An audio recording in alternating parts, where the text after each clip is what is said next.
Okay, AP Chem students, another fun day in chemistry today. I hope that you had a good experience today talking with Mr. Akapora. Today we're going to be talking about ideal gas laws and talking a little bit more and delving a little bit more into that idea. So here we go. So the kinetic molecular theory is where we have to start. The kinetic molecular theory is this idea that the motion of the molecules is producing all of this behavior that we're seeing. So we have to understand that the motion of the molecules creates all of that, and the collisions of the molecules creates all of that. So this is a model of how gases behave. It's not perfect, but it encompasses the main points of how gases behave. So that's the idea here. So the first thing is that the volume of any individual particle, one single particle, could be assumed to be zero. All the particles together have a specific volume, but one single particle is a zero volume. Second, the particles are always in motion. They're in constant motion, and the collision of those particles is what exerts the pressure of the gas on the container. In this case, if we think about the balloon that we were talking about yesterday, the balloon surface is smooth because the gas is exerting a pressure because of the collisions of the gas on the sides of the container. 3, the particles are assumed to exert no force on each other. So when they hit each other, we're discounting any kind of a force that they might have on each other. And then finally, the average kinetic energy of the gas is directly proportional to the Kelvin gas temperature of that gas. And we've kind of already said that, but this is just taking it a little step further and saying, okay, this is directly proportional. So all of these assumptions are based upon the study of an ideal gas. Real gases do have some things that bind it. In other words, there are finite volumes, that each little particle does have a specific volume, and there are forces that are exerted on each particle as they collide with each other, not just the sides of the container. So that's real, but we're talking about an ideal situation, so we're going to make the assumptions of an ideal gas. So we're going to talk about the laws that we talked about yesterday really quickly and see if we can get a relationship here that we start to see. So there's going to be a proportionality constant in all of this, and we're going to be talking about what's happening. So Boyle's Law, we see that P is equal to nRT times 1 over V. Okay, remember PV is equal to PV. So P is equal to 1 over V gives us our indirect proportionality, our inverse proportionality. So what do we know happens to pressure as volume decreases? As volume decreases, pressure increases. So if we can press a gas, we know that the pressure increases in that gas. So does that align with the assumptions made by the kinetic molecular theory? So let's think about that. We take all of these gas molecules that were in that container and we push them into a smaller space in that container. What's happening? Well, there are more collisions against the side of the container. Therefore, the pressure has increased greatly because the same number of molecules in a smaller space means more collisions on that smaller space. So we've kept the force the same, but we decreased the area that they have to collide. So that increases the pressure. So nRT in this case is simply a constant. I'm sorry, I didn't write that in there. It should be the word a constant. Let me write that really quickly. Constant.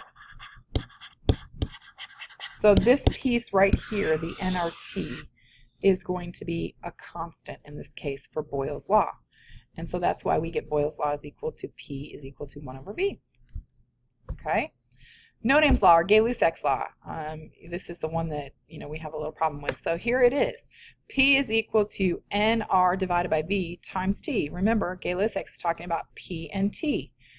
So what do we know happens to pressure as temperature increases? So as the temperature is increasing, the pressure is also increasing. Think about an aerosol can. Why aren't you supposed to heat that thing up? You're not supposed to heat that thing up because as the temperature increases, the pressure inside of the gas that's in there, they're colliding. Remember, it's all collisions. Does this go with the kinetic molecular theory? Well, as temperature increases, what's happening to the particles? Where they're gaining more energy, which means that they're going to be moving faster, which means more collisions. More collisions means a greater force. A greater force over the same area means an increase in the pressure. So nR over V is a constant again. So this is assumed to be constant in this case. So there's our constant. Now you're seeing some commonalities. We've got P, we've got V, we've got T, we've got N.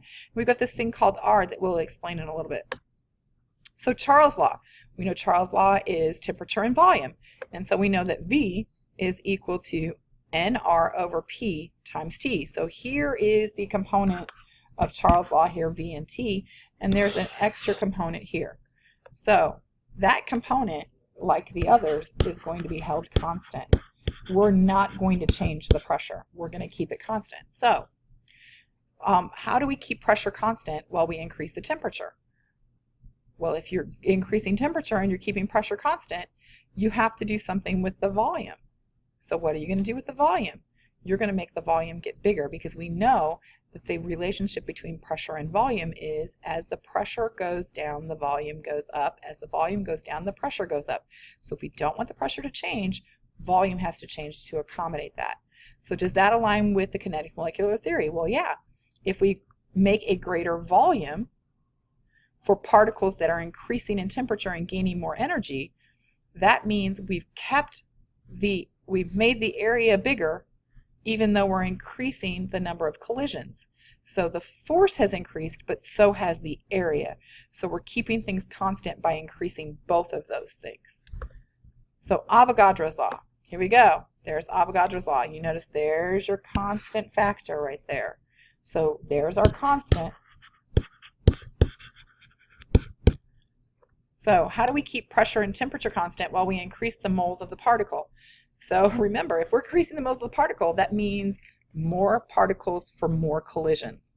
So we have to keep that in check. So how do we keep that in check? Well, if we increase the moles of the particles, we also have to increase the volume. So another direct relationship. Does that align with the kinetic molecular theory? Well, sure. The more moles of particles we put in there, the more collisions that are going to happen. To keep the temperature and the pressure the same, we have to increase the volume because the number of collisions increases, so we have to increase the area that those collisions are affecting to get that to go. So you've noticed all four components are in this equation. V, P, T, and N. So what is the ideal gas law exactly? Well, it was born because of this kind of idea that we could take all of these laws and explain what was happening with kinetic molecular theory, but then add in this idea of some sort of proportionality constant that was going to keep it all kind of the same, and we get PV is equal to nRT, where P is pressure, V is volume that must be in units of liters, N is the number of moles, R is some universal gas constant that we'll talk about in just a second, and T is temperature. And remember, temperature has to be in Kelvin in order for this to happen. So here we go. What is R? The ideal gas constant. It's the universal gas constant. It's something that we're going to keep the same. So at standard temperature, it's 0 degrees Celsius or 273 Kelvin. Standard pressure is 1 atmosphere or 101.3 kP or 760 millimeters of mercury. So that's standard. Well, we know that at STP, 1 mole of a gas is equal to 22.4 liters. We can actually calculate backwards to get that if we really think about it.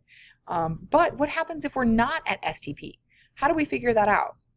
So we can use this idea of 1 mole to come up with R, the ideal gas constant, that gives us this information. So if we assume that we have 1 atmosphere and 22.4 liters at so many degrees Kelvin, or at so many Kelvin, we get some R values. So if the pressure is in atmospheres, we get this R value. Okay? All we're basically doing is plugging in 1 mole, 22.4 liters, 1 atmosphere, and 273 Kelvin, and we're solving for that. So we just solve for R and find the gas constant that's going to kind of equalize everything out. So here is the gas constant for atmospheres, 0.0821 liters atmospheres per mole Kelvin, and you can see all of the units are included. If pressure is in millimeters of mercury, we get 62.4 liters millimeters of mercury per mole Kelvin. You see some things that are the same. Liters are the same, right? Moles times Kelvin are the same on the bottom, and the only thing that's changing is the pressure unit. So if pressure is in kPa, it's 8.31 liters times kPa divided by moles degrees or moles Kelvin. Now, you could remember these three, or you can remember one and choose to convert your pressure to the same unit every single time. So if you want to remember 0.0821, then you're going to convert everything to atmospheres before you do the calculation. Now, I was taught 0.0821 and 8.31 kPa. I didn't ever really know millimeters of mercury, but it exists out there. So here we go, PV equals nRT. Straight ideal gas law problems are sprinkled all over the AP curriculum, and they're another way to help us find moles. And amazingly enough is, you got moles, you're going to do stoichiometry. So that's what the next lecture is going to be about, this idea that if you've got moles, you're going to do stoichiometry, and there's that wonderful picture of the mole guy there. Okay, sample problem 1, let's look at it. For an ideal gas, calculate the pressure of gas if 0.25 moles occupies 338 milliliters at 32 degrees Celsius. So we know that we want to find the pressure, so we know pressure is what we're looking for. It's going to be our X. The volume is 338 milliliters, but we have to change that to liters, so 0.338 liters. We know that N, the number of moles, is 0.215 moles, okay? And we know that the temperature is 32 degrees Celsius, but we know we can't leave it in Celsius. We've got to change that to Kelvin, so we add 273, 2 is 5, 73 is 0, so we get 305 Kelvin. Now we're ready to go. So we're solving for P. We know P, and you guys can do this, but PV, oops, sorry, let me erase and try again. I'm trying to do a triangle for you, and it's not working very well at the moment. Okay, so if I do a triangle and put everything in a triangle that we've done before,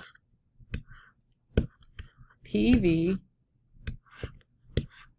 is equal to nRT. Okay, so I'm solving for V. So if I cover up V, or P, I get P is equal to V divided by nRT. So I can see that I could use anything because it just says pressure. It doesn't say what unit, so I could use anything I wanted to use. So P is going to equal 0.338 liters divided by 0.215 moles times 305 Kelvin. And I'm going to use atmospheres, 0.0821 liters atmospheres per mole Kelvin. Mole Kelvin cancels out because of this unit. The liters cancel out here. Atmospheres are on the bottom. Hang on.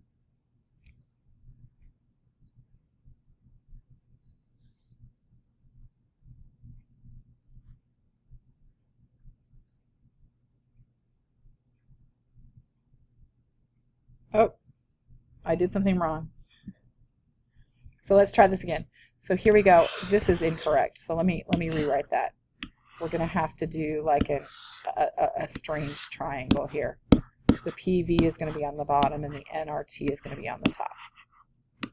How about that? So if I'm solving for P, P is going to equal to nRT over V, which is going to give me a better, so let's just flip this. These two get flipped here. So we're doing the same thing. Everything's going to cancel out, but atmospheres are going to be on the top. That was my problem there. So we calculate, and we get 0.215 times 305 times 0.0821 divided by 0.338. And we get an answer of 15.9 atmospheres. So that is our answer for that problem. Okay, remember we flipped these two right here. All right, let's go to the next problem, sample problem 2. So in a gas thermometer, the pressure needed to fix the volume of 0.2 grams of helium at 50 liters, 0.50 liters is, what is the temperature? So we know we're trying to find temperature. That's going to be X. We know that the pressure is going to be 113.30 kPa. Okay, we know the